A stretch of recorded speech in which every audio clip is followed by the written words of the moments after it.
Hello, everybody. Welcome back to the Bremen Pokemon Regional Championships. My name is Ben Kiriakou, joined here in the final round by the one and only Costa Dynamos. Costa, are you Yeah, excited to finally find out what players have made it into our top 8? I really am. And I think being able to attend this final round where we do have potential win and in scenarios, you know how we always do it. We got to bring that drama as well, especially with the final round to close off this beautiful day one of which it has been in Bremen. And we're going to be kicking it off with Giovanni Manuel Tonelli versus Maurice Uteg. And they are both on 6-1 currently. They certainly are. So this is really important.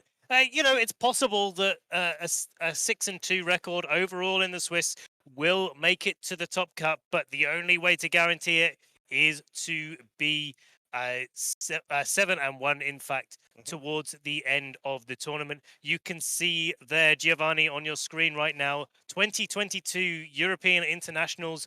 That was in Frankfurt a few weeks ago. Top 32 placement, so making it to day 2, as Mhm. well as one of the online tournaments, the Rose Tower Open, top 16 in the 2022 season as well. Yeah, so definitely one of the newer players, especially when it comes to their achievements. But I think they've been able to ride the wave of consistency and online form generally. So especially with Frankfurt EUIC being one of the biggest stages they can compete at in general in VGC. And we do have their opponent, which is going to be Maurice Uteg of Germany.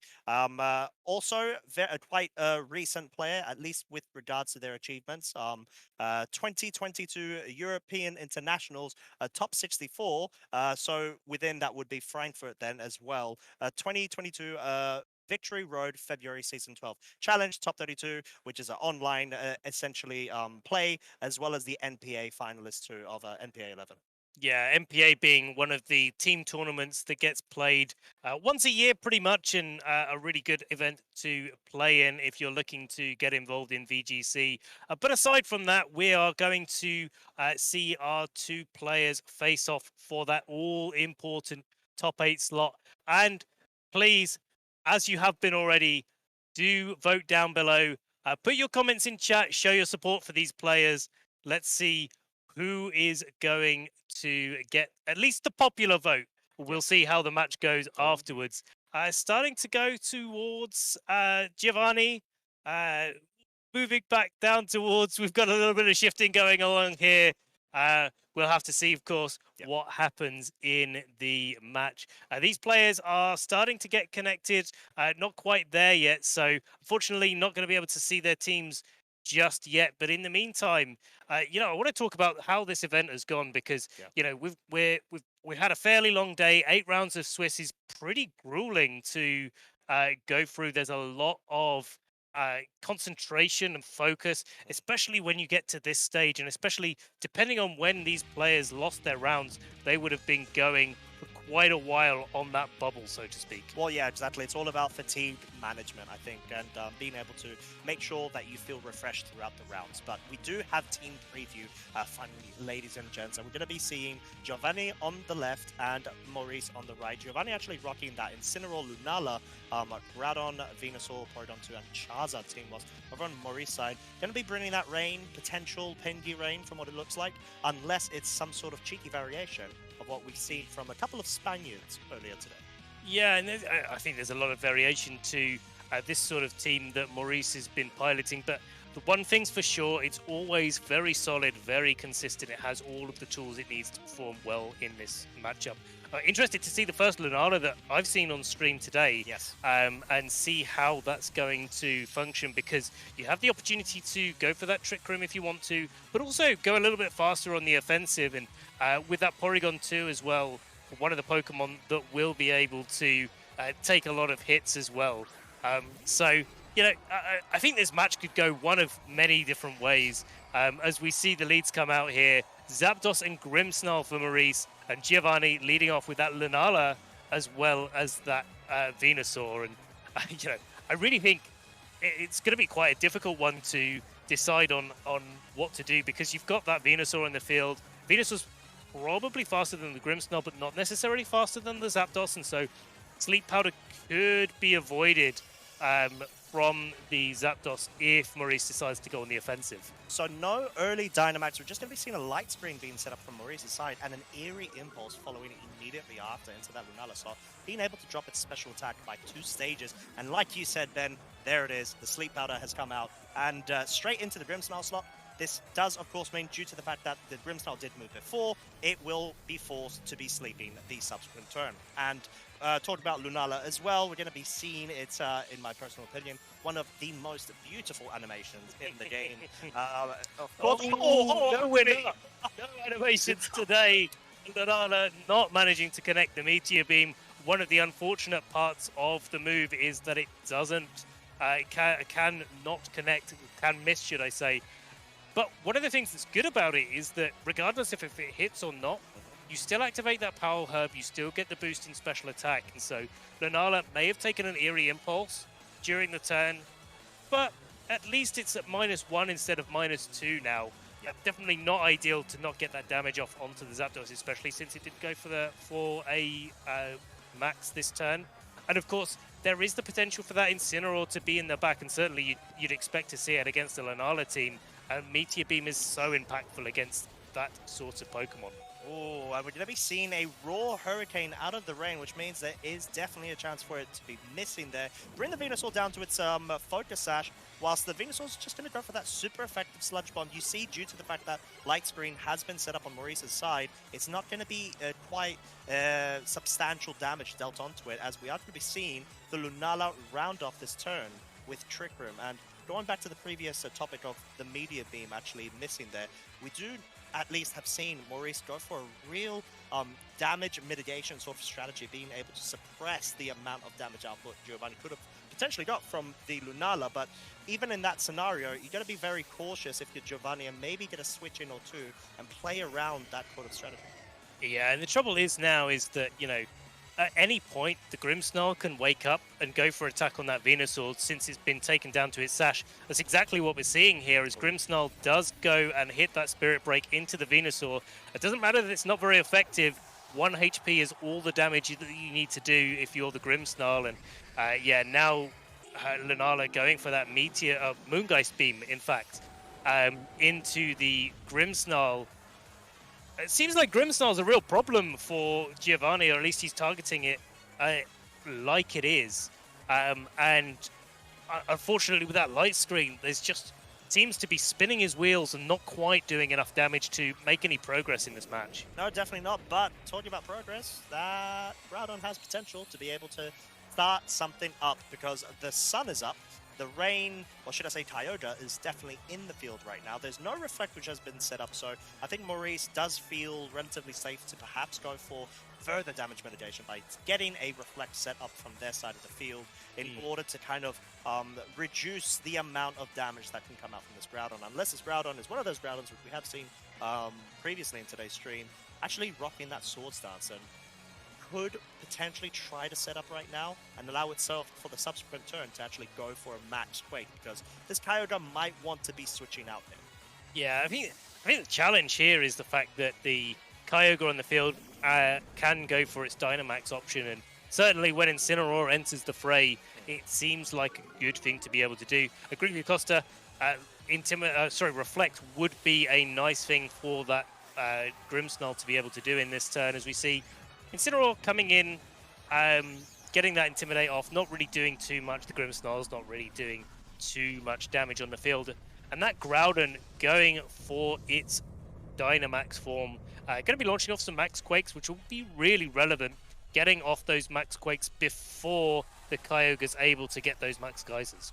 Oh, but it seems that Maurice is actually going to match Giovanni's Dynamax there, going for that Kyogre as well. And I think this is going to be a good old-fashioned battle, or should I say tug of war, of weathers between these two colossal Gen 3 Hoenn-based Pokemon. So always, whichever format they're included in, they will essentially run amok, as we are going to be seeing the Reflect being set up from Grimmsnarl right there. It will be reducing the damage that is to be expected going into, what I thought originally was going to be the Kyogre, but it makes a lot of sense. You want to finally get rid of the Grimmsnarl, but this may allow a bit of room for Maurice to decide to bring in a new fresh Pokemon, because essentially it feels like Grimmsnarl's pretty much done its job so far. I think so, and you know, we see the Max Geyser coming into the ground, and be interesting to see how much damage that does, or doesn't do. It doesn't. In fact, Groudon really taking that like a champ, and will have the opportunity to either reset the sun or go for another Max Quake, further raising its special defense by another stage. Zapdos coming in, I think it's a good switch in there for Maurice. Definitely a Pokemon that you want to be sitting in front of a Groudon, because forces the Groudon to go for something like a Max Rockfall if it has access to it. But that means it's not Max Quaking, and Max Quaking, I think, is the overall more threatening thing in this position. I think the interesting thing here, now that the Grimmsnarl has been taken care of, the question mark is on what Pokemon is left in the back for Maurice. If it's that Zacian, then Lunala's sort of starting to look okay again. Okay, we've got to get rid of the Zapdos because the Zapdos has got that Eerie Impulse. And Eerie Impulse would stop the Lunala doing anything, but with that Shadow Shield ability, it can definitely get a good couple of attacks off before Maurice will be able to take it out. Yeah, especially since if that Kyogre wants to target that slot, it'll be taking even less damage due to this parting shot. Coming up from the Incineroar into that slot, and yes, we do have the Lunala back on the field.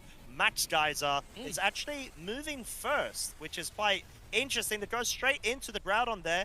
It's still not able to do as much as you would actually assume it could do, but we're going to be seeing the Groudon retaliating, go for the Max Rockfall into that Zapdos, but thanks to that Reflect screen being set up in the previous turn, it will be able to survive whilst the weather has now changed to sand. Yeah, but clever turn here. Maurice going straight for the roost, not taking any chance with that Zapdos, knowing that the Eerie Impulse is going to be one of his win conditions in this match. I really like the way that Maurice has been playing this game. I mean, he's been, just as you've been saying, more than once, Costa, he's mitigating all of the damage coming out from Giovanni, and one of the other ways to mitigate damage is to just heal it off. Yeah. You know, hey, you've got a max move into me. Do you know what? No problem. Fair play. It's a good move, but actually, I'm just going to shrug it off. I'm just going to get a little roost going and recover all of my health again. Yeah, and I think we finally get the reveal of the Zacian now being the final Pokemon in Maurice's bench there. Being brought onto the field because, naturally speaking, you would not expect the Max Quake into that slot unless there's any sort of cheeky prediction that comes in here, but no, the Max Quake is going to be directed straight into the Kyogre. They're wanting to be able to set up a bit of chip damage dealt onto it, but obviously it's in a Goliath whale form right now, so it's not going to be taking a lot of damage at all, to be honest. But given the fact that we did previously have the sand set up, this Max Geyser is not going to have its damage reduced due to the sun being present. Goes into the Lunala slot. Of course, Lunala being Lunala, it's just able to tank that damage and go onto the offensive immediately after with the Moongeist Beam. Now targeting that, what was Zapdos, now Zacian slot, as Trick Room has now expired. And nice that Lunala's on the field while Zapdos isn't. I think that's one of the key conditions, I think, for Giovanni to continue to make progress in this match. Unfortunately, now that the Trick Room has ended and the Zacian is on the field, yeah, Lunala's kind of struggling. Groudon's kind of struggling because it's a little bit wet outside, a little bit of rain going on, and so maybe there's an opportunity for Lunala to go for some wide guard action. Do you know what? Giovanni beat me to the punch. He did. But I'll accept it. We'll see if there's an Origin Pulse coming out from that Lunala. Yeah, because typically Kyogres, at least recently, they do not run Scold. And that Behemoth Blade is more than enough to pick up the KO on the Groudon there. So the only thing that the Lunala is going to be doing right now is blocking this Water Spout, which initially you think, oh, okay, it's not as important, but at least we know that Giovanni has the Incineroar in the back. So they will be able to go ahead and get a Fake Out onto one of Maurice's Pokemon, but they do have to be a bit wary of the amount of defensive pressure coming from Maurice's side. I mean, the fake out maybe gives a route for Giovanni to get back into Trick Room, where Giovanni has the speed control. But you know, it's gonna be difficult. You have to maybe fake out the correct Pokemon, like that fake out into the Kyogre from Giovanni. Sacred Sword not quite gonna be able to pick up the knockout on Incineroar, and Trick Room goes up. So Giovanni's got a lifeline.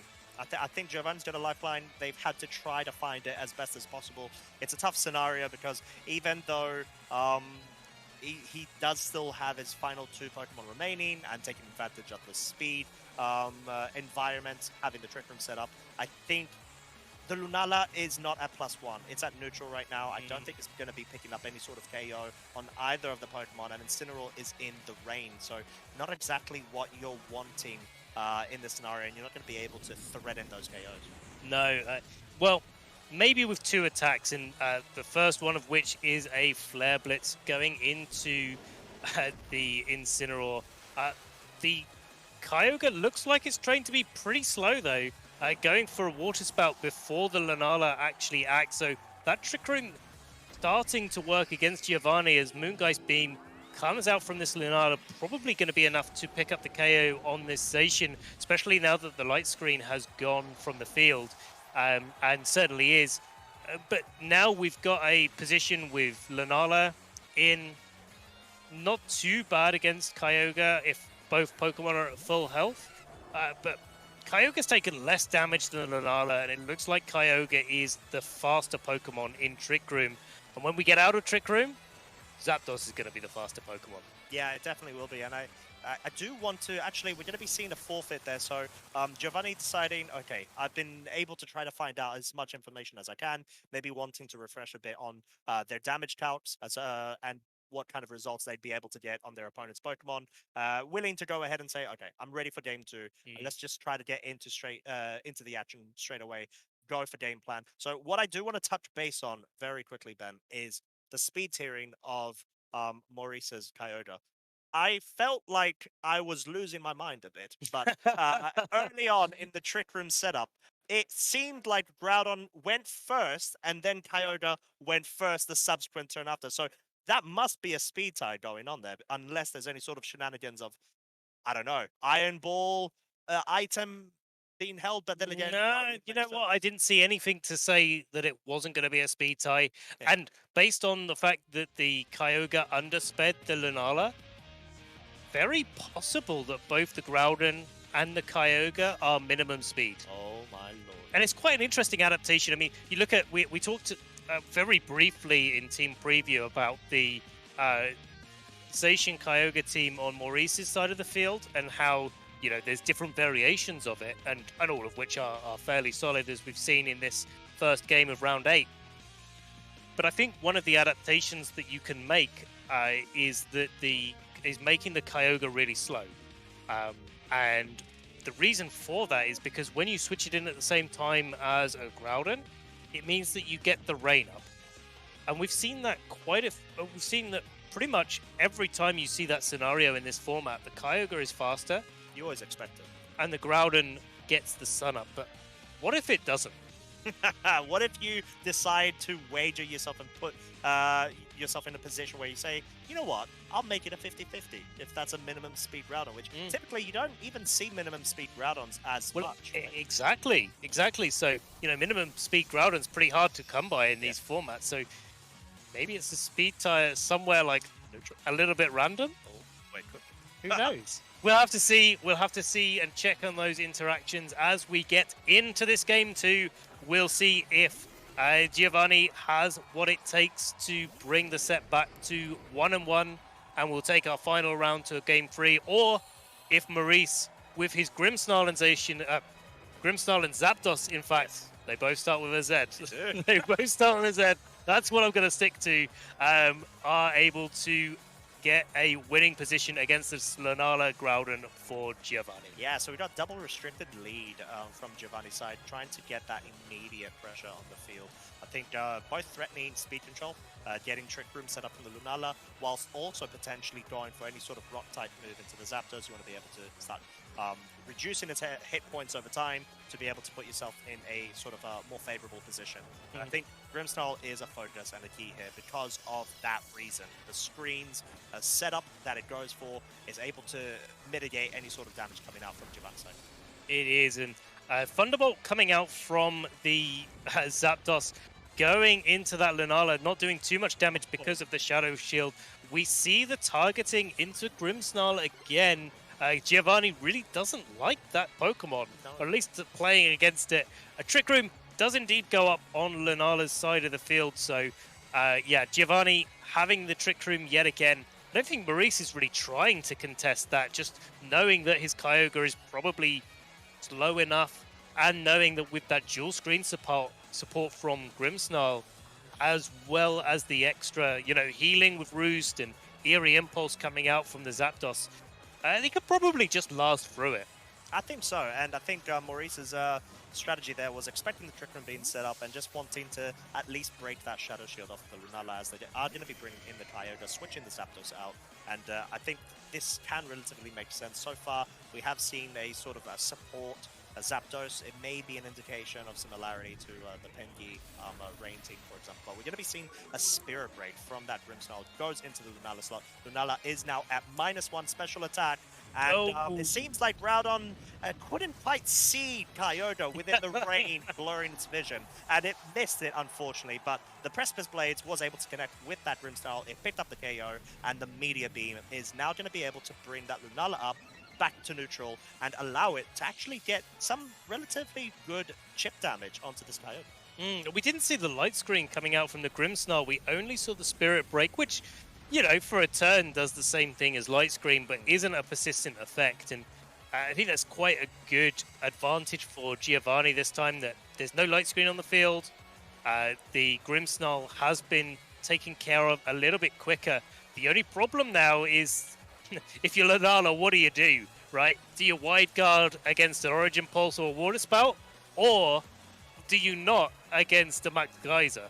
Yeah, that's a bit awkward, and I think it's kind of the 50-50 mind games, isn't it? So I was going to say it depends on what Maurice brings in here, and they've actually gone ahead and brought the Zacian, which Zacian kind of puts itself in a good scenario where it forces respect to that slot, and I think that's what Giovanni has to do, try to prioritize and think, which is the bigger threat? Is it going to be the Kyogre? Is it going to be the Zacian? Which should I focus on? And I think, like you said, wide guard is up in contention, sort of 50-50 of what can happen, as well as the Zapdos being the match. So if Giovanni wants to try to get a Dynamax off, they have to be wary that Max Quakes could lead straight into thin air.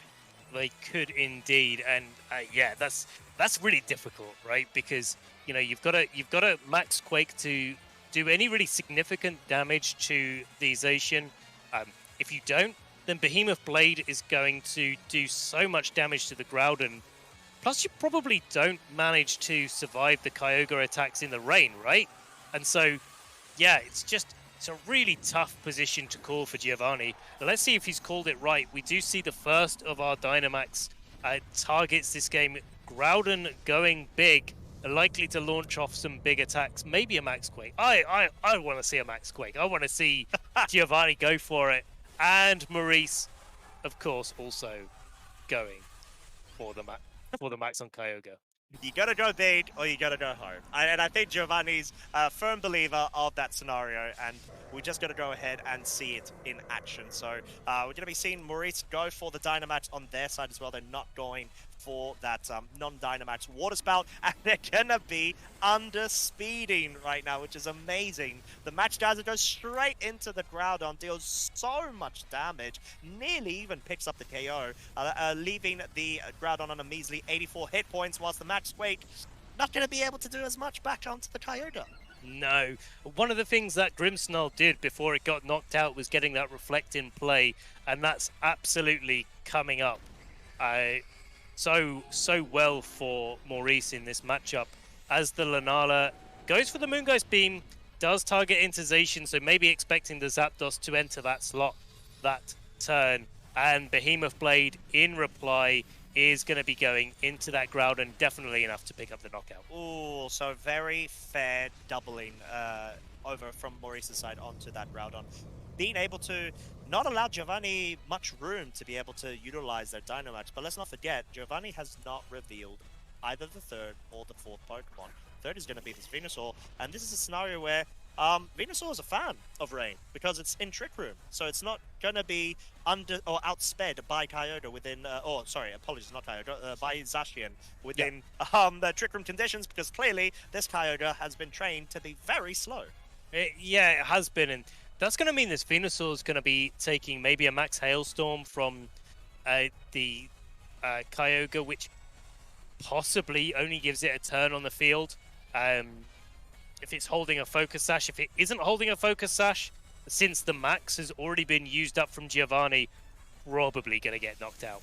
Oh, but Max Lightning comes out. Seems that Maurice isn't a fan of Sleep Powder. Goes into Lunala slot there. It's going to be able to deal a good amount of damage there, whilst, of course, setting up that Electric Terrain. So if Venusaur's going to go ahead and try to do any sort of Sleep Powder shenanigans, it will fail because of that Electric Terrain being set up. And it definitely does. So very good foresight from Maurice there, as they were able to protect the Zacian from the Moongeist Beam as well. Yeah, clever play there. Yeah. Especially since you know, if you're Maurice, that the Kyogre has the opportunity to just knock out that Lunala really easily in this turn. Maurice, though, taking a little bit of a risk, in my opinion, bringing in the Zapdos, which could definitely be targeted by a Sleep Powder. Yeah, definitely could. And an interesting reveal there of a Max Strike from the Kyogre onto the Venusaur slot. So most definitely breaks a Focus Sash there, and but it does drop the speed, which is quite interesting to see Maurice apply this strategy, as we're going to be seeing the Lunala go for the Moongeist Beam straight into the Zapdos. Guarantees a 2-hit KO, actually, which is quite nice damage-wise, as with the Venusaur is going to be doubling up into that target with the Weather Ball. Does it pick up the KO? I think it just does. Wow, that critical hit. I'm not actually sure if it mattered, because Weather Ball kind of utilizes the current weather conditions, doesn't it? And boosts its attack up to 100 base power.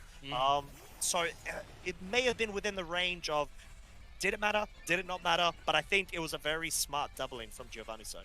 It was, and now that Kyogre on Maurice's side is going back to its normal form. We saw the Thunder. We saw the Max Strike. Usually that comes off Hyper Beam. We've seen the Water Spout, and there's probably an Origin Pulse there as well, which means the Lunala has the opportunity to just wide guard against spread attacks. And I think the only way that Giovanni can really make progress in here is to maybe switch out into Incineroar, if Incineroar is the Pokemon in the back, and get a wide guard and protect that Incineroar from the water moves on Kyogre. That means that when Venusaur comes back in, that it's going to be faster than the Kyogre, which is probably holding an Assault Vest, and would be easy to target down for Giovanni. And because of that Assault Vest, I don't think Maurice is going to go for the single target move, expecting this wide guard coming out, because they know that they need to at least guarantee any form of damage onto this situation. So we're going to be seeing the Behemoth Blade goes into the Lunala, focus downs on it, picks up that KO, and I feel that we're probably going to be seeing a Thunder Electric Terrain, but no, actually, we do see the Origin Pulse, so Maurice just wanting to go for the safer play of trying to cover all of their outs on Giovanni's side and say, okay, at least I know that I'm going to pick up a KO on this Lunala if it tries to go for the wide guard with the Zacian. A really nice switch there from Giovanni. Now you've got the fake out pressure from the Incineroar coming in. You've already got that Intimidate off onto the Zacian, and yeah, haven't counted my my turns for a few turns. But that Reflect is going to be wearing out pretty soon, isn't it? I believe so. It most definitely should, as we're going to be seeing the fake out into the Zacian slot. Leaf Storm coming up from the Venusaur, goes into the Kyogre. Oh my lord! It survives on 4 hit points. That's gotta be an Assault Vest. Oh no! But before that being said, the Incineroar avoids that Origin Pulse, so it's not going to be going down, as the Venusaur isn't either, surviving on 10 hit points. Yeah, a lot of it happened that game, Costa. Just a bit. In that turn. Yeah, the the Kyogre lives, so does the Venusaur, and we're kind of in the same spot. But the Zacian gets to move this turn, and it's pretty impactful. The problem that Maurice has right now is that electric terrain is still on the field, and so you can't use that Venusaur to get a Sleep Powder. That makes the Venusaur slot a little bit weaker, but not going to be a factor in this turn as Zacian does pick up the knockout with Behemoth Blade. No, it really isn't, and Maurice isn't going to leave anything to chance. Goes for the Origin Pulse and picks up, of course, successfully connects with the Incineroar. I would imagine it picks up the KO single target. Yeah. There it is. We have got your win and in victor of this round 8, Maurice Uteg, and what a way to do it. We see them celebrating as well, knowing that I've done it. I just got into top cut. He's from Germany. It's on his home turf, and he is ecstatic about it, as he should be. Absolutely. A really well played set as well. I mean,